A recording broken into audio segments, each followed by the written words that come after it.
हम सभी से अपील करते हैं कि जो धार्मिक स्थल फैज़ इलाही मस्जिद वहां है पूरी तरह सुरक्षित है। उसकी चौखट की मिट्टी को भी किसी ने हटाने का काम नहीं किया है।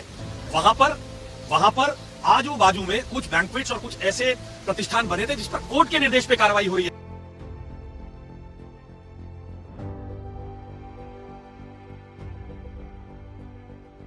मैं मान लेता हूं अगर 80 साल से 90 साल से अगर आप मान लीजिए फॉर एग्जांपल कि आजादी के 75 साल से आज तक दरगाह फैजलाई के लोग वहां पर हैं, आज तक एलएनडीओ या एमसीडी ने कभी भी मस्जिद कमेटी को, दरगाह कमेटी को कोई नोटिस क्यों नहीं दिया?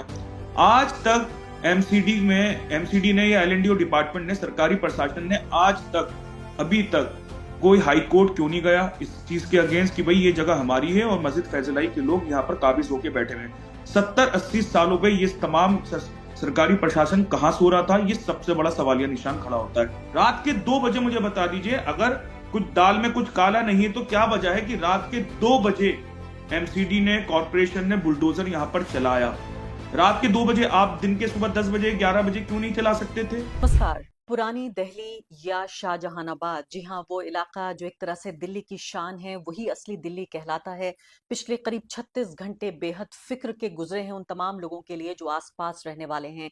ऐतिहासिक फैज़े इलाही मस्जिद है, उसके आसपास का इलाका एक कोर्ट के ऑर्डर के तहत उसको डिमोलिश किया गया, जिसमें बताया जाता है कि 7 जनवरी की सुबह को यह हुआ, करीब 1 से 2 के बीच में, 1 बजे से 2 बजे के बीच में, सुबह 8 बजे नहीं, रात को 1 बजे से 2 के बीच में। यानी टेक्निकली तो जनवरी 7 हुआ, लेकिन 6 की ही मान लेते हैं कि 6 की रात को ही ये हो रहा था।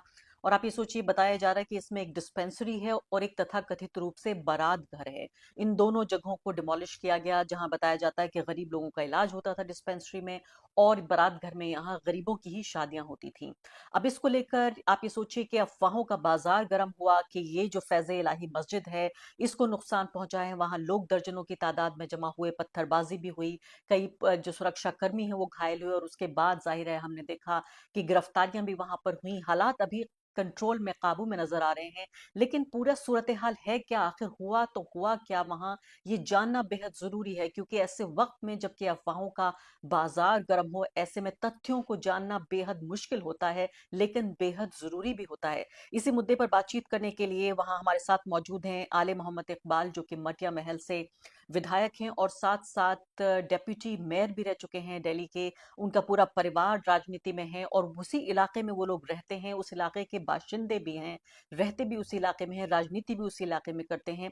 उनसे हम जानने की कोशिश करते हैं कि आखिर क्या हुआ।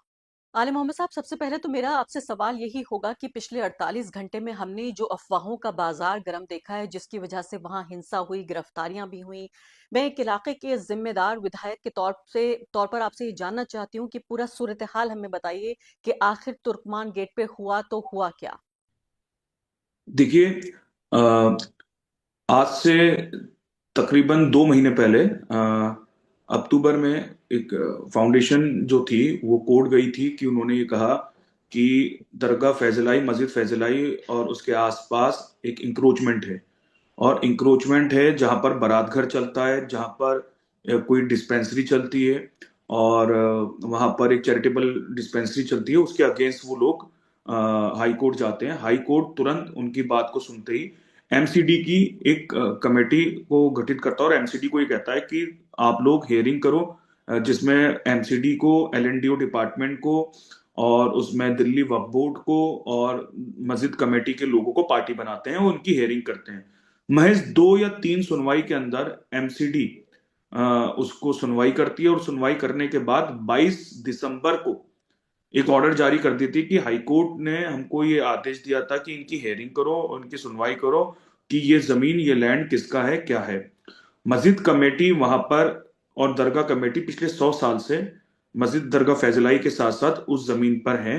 वो जगह जो खाली लैंड है, जिसको ये पूरी जगह रूमर्स बारात घर कह रहे हैं, अवल में ये जगह बारात घर नहीं है, ये ओपन एक एरिया है, ओपन स्पेस है, और दिल्ली गवर्नमेंट के गेजेट के अंदर ये ग्रेवयार्ड है और एक कब्रिस्तान है। और दिल्ली वक्फ बोर्ड और ग्रेवयार्ड जो ये कब्रिस्तान है गेजेट के अंदर, और उसने एरिया नहीं दे रखा, और एरिया तो इससे कहीं गुना ज्यादा है, मगर इसको, ये जो जमीन जो है, जो पुरानी दिल्ली के बड़े बुजुर्ग हैं जिनकी उम्र 70 साल, 80 साल, 90 साल की हैं, बड़े बुजुर्ग बताते हैं कि इन जगहों पर हम लोग बचपन में इस जगह पर कब्रिस्तान के ऊपर हम खेलते थे यहाँ पर, जब छोटे थे हम यहाँ पर फुटबॉल खेलते थे, हम यहाँ पर लोग जब जाते थे तो यहाँ पर आज भी हमने अपने टाइम पर, आज से 70 साल पहले, 80 साल पहले इन जगहों पर कब्रें देखी हैं। तदफीन होती थी, जब किसी की डेथ होती थी तो उनको यहाँ दफनाया जाता था। तो ये कब्रिस्तान है, यहाँ के बड़े बुजुर्ग इस बात को कहते हैं, पूरी जिम्मेदारी के साथ कहते हैं। और पिछले 80-90 सालों में बड़े बुजुर्ग कहते हैं कि आज तक जब भी या ईद की नमाज या बकरा ईद की नमाज या रमजान में जब भी नमाजी बढ़ जाते थे तो यहाँ पर नमाजें होती थी। पिछले कुछ सालों में, आज से 35-40 सालों से यहाँ पर जब छोटे मोटे कोई फंक्शंस होते थे, यहाँ पर किसी की गम में, खुशी में या किसी की डेथ हो जाती थी, तो लोग जब एक मास लेवल पर पब्लिक इकट्ठी होती थी तो ये जगह मस्जिद वाले, मस्जिद फैजलाई वाले इस जगह को खोलते थे और यहाँ पर लोगों को बैठने उठने के लिए जगह देते थे। या कभी किसी गरीब बच्ची की शादी होती थी उसके लिए, जिसको ये बारात घर कह रहे हैं, यहाँ पर कोई भी बारात घर नहीं है, अगर किसी की शादी के लिए इसको बुक किया जाता था तो यहाँ पर टेम्परेरी टेंट लगता था जो चंद घंटों बाद हटा दिया जाता था।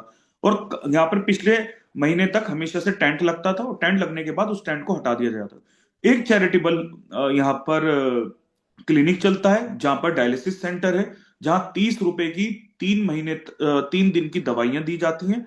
और यहाँ पर MRI, सिटी स्कैन, इस तरीके के छोटी छोटी आपके इलाज करे जाते हैं, जो लोग सरकारी हॉस्पिटलों में धक्के नहीं खा सकते, जो लोग बड़े बड़े इलाज नहीं करा सकते थे।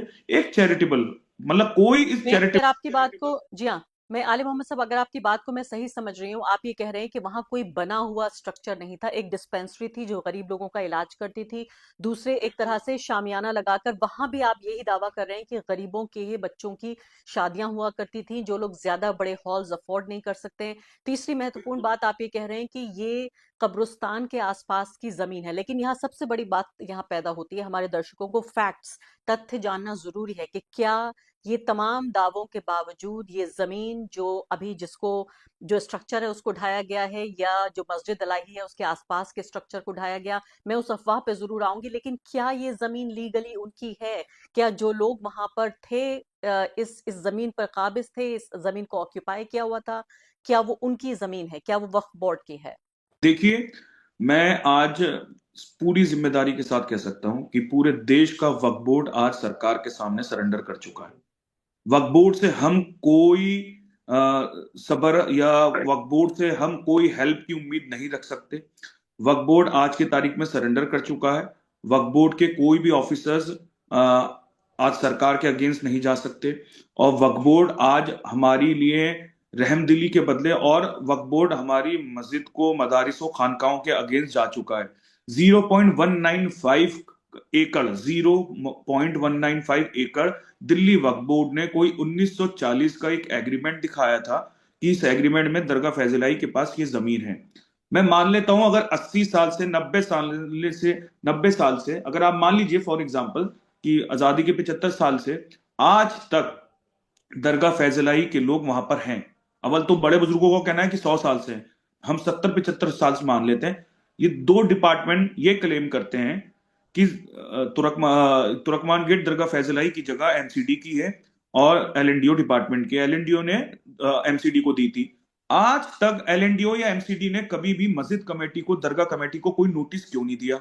आज तक MCD ने या LNDO डिपार्टमेंट ने, सरकारी प्रशासन ने आज तक, अभी तक कोई हाई कोर्ट क्यों नहीं गया इस चीज के अगेंस्ट कि भाई ये जगह हमारी है और मस्जिद फैजलाई के लोग यहाँ पर काबिज होके बैठे हुए हैं? 70-80 सालों पे ये तमाम सरकारी प्रशासन कहां सो रहा था? ये सबसे बड़ा सवालिया निशान खड़ा होता है। आज तक दो इन्होंने महत्वपूर्ण बातें दो महत्वपूर्ण बातें आप ये कह रहे हैं जो मैं दर्शकों तक पहुंचाना चाहती हूँ। आप बहुत बड़ा आरोप लगा रहे हैं कि वक्फ बोर्ड, जिसका काम है कि जो मुस्लिम जमीनें हैं उसका एडमिनिस्ट्रेशन करना और गरीब मुसलमानों के भले के लिए उस जमीन को इस्तेमाल करना, और माना यह जाता है कि तीसरे नंबर की सबसे बड़ी प्रॉपर्टी, यानी कि रेलवेज और डिफेंस के बाद तीसरे नंबर पर सबसे बड़ी प्रॉपर्टी वक्फ बोर्ड के पास है। और ये वक्फ बोर्ड, आप ये कह रहे हैं कि सरकार के इशारे पर काम कर रहा है। ऐसे में तो न सिर्फ के एक बल्कि बहुत सारे रिलीजियस जगहें, चाहे वो मस्जिद हो या मदरसे हो या बाकी बड़े बड़े 5 स्टार होटलों की जमीन हो, बड़े बड़े यहाँ पर जो अरबपति लोग हैं, ये भी क्लेम किया जाता है कि उनके घर वक्फ की जमीनों पे बने हुए हैं। ऐसे में तो बहुत खतरे की ये बात है। और एक और महत्वपूर्ण बात आपने यहाँ पे ये कही है कि जबकि म्यूनिसिपल जो बोर्ड है, यानी कि म्युनिसिपल कॉरपोरेशन ऑफ दिल्ली उससे पहले बना, आजादी के बाद बना, जाहिर वो ये जमीन उससे पहले इन गरीबों के लिए इस्तेमाल होती रही है, और आप ये कह रहे हैं कि ये वक्फ की जमीन है, क्या आप ये कह रहे हैं? और आगे बढ़ने से पहले एक अदना सी गुजारिश कि आप मेंबर बनिए मेरे चैनल का आरफा खानम शेरवानी।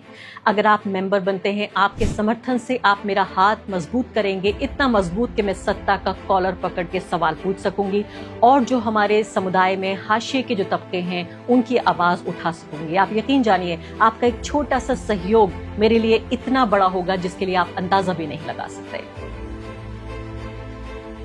देखिए, और ये सब जुडिस है मैटर, ये दिल्ली में वक्फ की जो 123 प्रॉपर्टी हैं जिनका केस अभी अंडर ट्रायल है, सब जुडिस है, और उसके अंदर है दरगाह फैजलाई वाला मैटर, मस्जिद फैजलाई वाला मैटर। 123 प्रॉपर्टीज का सब जुडिस है, और उसके बावजूद यहां पर आके इन्होंने जिस तरीके से ये तोड़फोड़ करी है, ये इलीगल तोड़फोड़ है। हाई कोर्ट ने 6 जनवरी को तमाम लोगों की बातों को सुना और कहने लगे कि ये कोर्ट जो है इंटरेस्टेड है इस मैटर को सुनने के लिए, और इसके लिए 22 अप्रैल की डेट लगाई।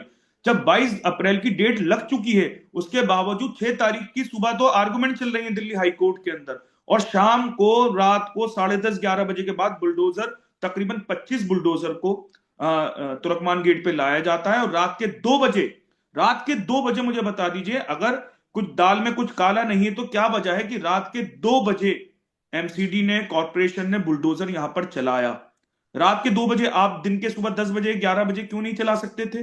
रात के 2-2:30 बजे आपने इतना बड़ा जो एक्शन लिया है, तो ये साफ जाहिर है क्योंकि उनको ये पता था, क्योंकि 22 अप्रैल की जो डेट है उसका जो कोर्ट का जो ऑर्डर आना था वो रात तक, लेट नाइट तक हम लोगों ने बहुत कोशिश करी, लेट नाइट तक उनका ऑर्डर वेबसाइट पर नहीं आया, ऑनलाइन जो हाई कोर्ट के ऑर्डर्स नहीं आए, वो अगले दिन 24 घंटे बाद आए, 24 घंटे बाद आए, नेक्स्ट डे आए।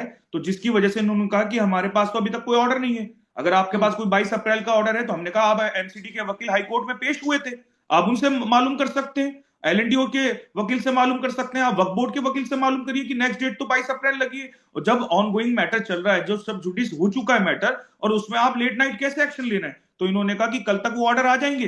तो इसलिए, और पहली चीज आप देखिए, एमसीडी अपने ही बायलॉज को तोड़ रहा है, एमसीडी अपने ही बायलॉज को बाईपास कर रहा है। एमसीडी अगर छोटा मकान भी खाली कराती है ना, 10 गज का मकान या 50 गज का मकान अगर कोर्ट के आदेश पर या डायरेक्ट कराती है, तो एमसीडी आप अल्टीमेटम देती है, एक वेकेशन नोटिस लगाती है उस प्रॉपर्टी पे जाके, पूरे कि तरीके 7 से दिन आप का ये टाइम कह रहे देती है, जी हाँ, 15 पूरे दिन का तरीके टाइम से आप देती ये है। कह रहे हैं आले मोहम्मद की ये पूरे तरीके से कम्युनल टारगेटिंग है, और इस कम्युनल टारगेटिंग जो बुलडोजर के जरिए कोई नई कहानी नहीं है, पूरे भारत की बदनामी पूरी दुनिया में हो रही है कि इजराइल के बाद ये बुलडोजर जो ये राज है, कम्युनल टारगेटिंग लोगों की हो रही है सरकारी बुलडोजरों से। मुझे इसमें हैरानी भी बिल्कुल नहीं है, लेकिन मुझे परेशानी इस बात से है कि आखिर वो कौन लोग हैं जिन्होंने ये शर्मनाक हरकत की कि मस्जिद को उन्होंने टारगेट बताया और उसके इर्द गिर्द नफरत फैलाई, पत्थरबाजी हुई। क्या आपको लगता है कि जिन लोगों को गिरफ्तार किया गया है वो उनको सजा मिलनी चाहिए, और इस तरह की जो अफवाहबाजी है बेहद खतरनाक हो सकती थी, इससे भी ज्यादा जो हुआ उससे भी ज्यादा खतरनाक हो सकती थी,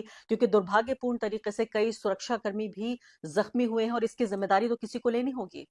बहुत दुर्भाग्यपूर्ण है। हमने बार बार ये अपीलें करी है कि कोई भी लॉ एंड ऑर्डर को अपने हाथ में ना ले, और मैं बिल्कुल जिम्मेदारी से एक बात कह रहा हूं कि जिन्होंने भी पत्थरबाजी करी है, जिन्होंने भी इस इलाके का माहौल खराब करने की कोशिश करी है, उनके खिलाफ एक्शन होना चाहिए। मगर मैं एक बात पूरी जिम्मेदारी से ये भी कहना चाहता हूं कि वो पुरानी दिल्ली के लोग नहीं है।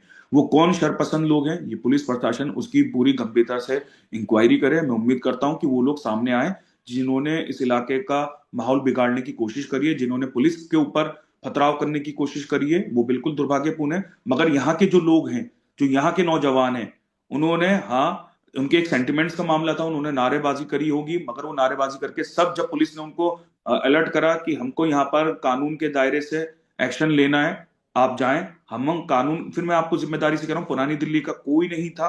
जो भी थे, जो भी शरपसंद लोग थे, जो असामाजिक तत्व थे, जो भी बाहर के लोग आए जिन्होंने माहौल खराब करने की कोशिश करी है, वो पुरानी दिल्ली का माहौल खराब करके गए। ये अपना आप में बहुत दुर्भाग्यपूर्ण है। वो इन्वेस्टिगेशन का पार्ट है, दिल्ली पुलिस उसको देखेगी गंभीरता से। बहरहाल, मगर वहां पे पुरानी दिल्ली का कोई नहीं था, ना पुरानी दिल्ली का नौजवान था। वो बहुत सूझबूझ के साथ काम कर रहा था।